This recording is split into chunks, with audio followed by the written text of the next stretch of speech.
Good morning students. आज हम देखेंगे स्कोप ऑफ सोशियोलॉजी, समाजशास्त्र का विषय क्षेत्र क्या है। समाजशास्त्र एक नया विज्ञान है जिसके विषय क्षेत्र का निर्धारण करने का कार्य सरल नहीं होगा। इसके विषय क्षेत्र को तय करने में अनेकों विद्वानों ने अनेकों प्रयास किए हैं। विषय के क्षेत्र से तात्पर्य होता है कि इस विज्ञान के अध्ययन का दायरा कहाँ तक फैला हुआ है, उसकी स्वाभाविक सीमाएं क्या क्या हैं, और समाजशास्त्र के विषय क्षेत्र के संदर्भ में यदि हम बात करें तो दो संप्रदाय हैं। नंबर 1 स्वरूपात्मक संप्रदाय और नंबर 2 समन्वयात्मक संप्रदाय। प्रथम मत समाजशास्त्र को एक विशेष विज्ञान मानता है और द्वितीय मत इसे सामान्य विज्ञान मानता है। समाजशास्त्र के अध्ययन के क्षेत्र को विस्तार से समझने के लिए हमें समझना होगा कि समाजशास्त्र के विषय क्षेत्र के संप्रदाय एवं वैज्ञानिक कौन हैं। हम प्रथम तौर पर यदि स्वरूपात्मक संप्रदाय की बात करें तो जॉर्ज सिमेल, टोनीज, वानविच, वीरकांत और मैक्स वेबर इस संप्रदाय के समर्थक रहे हैं, जो कि समाजशास्त्र को एक विशेष विज्ञान मानने की ओर जोर देता है। दूसरा संप्रदाय है समन्वयात्मक संप्रदाय, जिसमें हॉबहाउस, दुर्खीम और सोरोकिन आते हैं, जो समाजशास्त्र को एक सामान्य विज्ञान मानने की तरफ अपना मत रखते हैं। हम सबसे पहले बात करेंगे स्वरूपात्मक संप्रदाय की। स्वरूपात्मक संप्रदाय, इस संप्रदाय के प्रमुख जो प्रवर्तक हैं वो जॉर्ज सिमेल और टोनीज माने जाते हैं। सोरोकिन के अनुसार इस संप्रदाय के सिद्धांत इसके प्रमुख लेखकों के कार्यों में दिए गए हैं। ये प्रमुख प्रतिनिधि लेखक टोनीज, सिमेल, वॉनविच, स्टैमलर, रिचर्ड, वीरकांत, रॉस, पार्क ये रहे हैं, और हम इन सब के विचार इस बारे में जानेंगे। सर्वप्रथम हम जानेंगे जॉर्ज सिमेल के विचार। जर्मन समाजशास्त्री जॉर्ज सिमेल समाजशास्त्र को विशिष्ट विज्ञान बनाना चाहते थे। समाजशास्त्र के सभी क्षेत्रों का अध्ययन कोई ना कोई सामाजिक विज्ञान करता है। इन्होंने सामाजिक घटनाओं के अध्ययन के क्षेत्रों को दो प्रकारों में बांटा। पहला, सामाजिक संबंधों की अंतर्वस्तु और दूसरा सामाजिक संबंधों का स्वरूप। सामाजिक संबंधों की अंतर्वस्तु का तो कोई ऐसा पक्ष नहीं बचा जिसका अध्ययन कोई ना कोई सामाजिक विज्ञान नहीं करता है, लेकिन सामाजिक संबंधों के स्वरूप का क्षेत्र ऐसा है जिसका कोई भी अन्य विज्ञान अध्ययन नहीं कर रहा था। इस क्षेत्र को जॉर्ज सिमेल ने समाजशास्त्र के अध्ययन क्षेत्र के रूप में चुना और इस प्रकार अपने सामाजिक संबंधों के स्वरूपों को समाजशास्त्र के अध्ययन का क्षेत्र निश्चित करा। सिमेल ने कहा कि सभी भौतिक और अभौतिक वस्तुओं के दो पक्ष होते हैं, एक स्वरूप और एक अंतर्वस्तु। स्वरूप बाहरी पक्ष है और अंतर्वस्तु आंतरिक पक्ष है।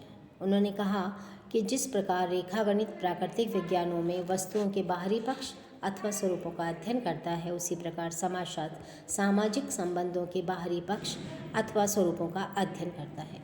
प्राकृतिक विज्ञानों में जिस तरह रेखागणित है, उसी प्रकार सामाजिक विज्ञानों में समाजशास्त्र है। इस प्रकार सिमेल समाजशास्त्र को एक विशिष्ट सामाजिक विज्ञान कहते हैं, जो मानव के संबंधों के स्वरूपों, सामाजिकरण के स्वरूपों, सामाजिक संगठन के स्वरूपों आदि का वर्णन, अध्ययन, वर्गीकरण, विश्लेषण और व्याख्या करता है। यह मानव के संबंधों के स्वरूपों की अंतर्वस्तु का अध्ययन नहीं करता। इस पक्ष का अध्ययन अन्य सामाजिक विज्ञान, अर्थशास्त्र या राजनीतिक शास्त्र, इतिहास आदि करते हैं। तो इस तरह मानव संबंधों के स्वरूप में भिन्न भिन्न सामाजिक अंतर्वस्तु हो सकती है तथा एक ही प्रकार की सामाजिक अंतर्वस्तु के भिन्न भिन्न रूप भी हो सकते हैं। ये एक दूसरे को प्रभावित नहीं करते। सिमेल ने सामाजिक संबंधों के विभिन्न स्वरूपों का वर्णन किया। प्रभुत्व, अधीनता, प्रतिस्पर्धा, अनुकरण, श्रम का विभाजन आदि सामाजिक संबंधों के स्वरूपों के कुछ उदाहरण हैं जो विभिन्न अंतर्वस्तु वाले होते हैं। ये अंतर्वस्तुएं धार्मिक मठ, आर्थिक केंद्र, राजनीतिक दल हो सकते हैं। इन विभिन्न अंतर्वस्तुओं का अध्ययन धर्मशास्त्र, अर्थशास्त्र और राजनीतिक विज्ञान करते हैं। समाजशास्त्र अंतर्वस्तु का अध्ययन नहीं करता। सिमेल ने समाजशास्त्र को एक विशिष्ट विज्ञान बताते हुए कहा कि इसके अध्ययन का क्षेत्र सामाजिक संबंधों के स्वरूपों का वर्णन, वर्गीकरण, विश्लेषण और व्याख्या करना है। सामाजिक विज्ञान ऐसे विशिष्ट विज्ञान की आवश्यकता भी है जो सामाजिक संबंधों का अध्ययन करे। यानी जॉर्ज सिमेल ने कहा कि समाजशास्त्र एक विशेष विज्ञान है, और चूंकि वो एक विशेष विज्ञान है तो निश्चित रूप से उसकी अंतर्वस्तु भी विशेष होनी चाहिए। उसकी विषय क्षेत्र और विषय वस्तु भी अलग होनी चाहिए। और इस दृष्टिकोण से उन्होंने सामाजिक संबंधों के स्वरूपों का वर्णन, विश्लेषण और व्याख्या को महत्वपूर्ण बतलाया। टॉनिज ने भी इस बारे में अपने विचार प्रस्तुत किए और उन्होंने कहा कि स्वरूपात्मक संप्रदाय की प्रमुख विशेषताओं का वर्णन किया जाना चाहिए। सामाजिक संबंधों के मौलिक स्वरूपों के तथ्यों तथा जानकारी का विश्लेषण। टॉनिज ने समाजशास्त्र या सामाजिक संबंधों के दो मौलिक रूप बताए, एक समुदाय और दूसरा समाज। समुदाय व्यक्तियों का संघ है। इनकी एकता रक्त संबंध की प्राकृतिक शक्ति से पैदा होती है। इनमें जैविक इच्छा होती है। यहाँ पर कोई व्यक्तिगत इच्छा नहीं होती और यह प्रकृति का परिणाम है।